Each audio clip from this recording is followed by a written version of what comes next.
So the Gizio biodigestion system, it's a home cooking system. So what users do is that they put in their kitchen waste and it generates methane gas for them after 3 days. They can cook with this methane gas and also use the residue as organic fertilizer for their home garden.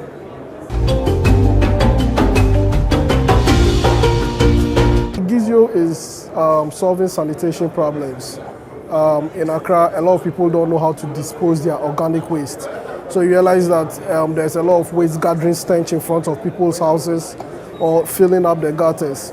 And this is what causes the diseases. Diseases are not found in the inorganic waste, but rather in the organic waste that breeds these diseases.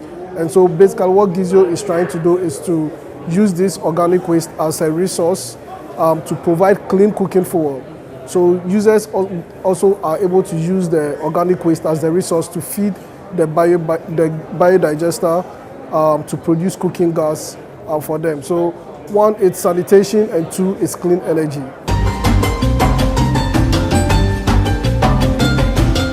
So far, the project has been very successful. We are ready to mass produce the units, and so very soon it should be in most Ghanaian homes. So basically, the way we are going to scale up the Gizio biodigester across the African sub-region is through partnerships at a community level.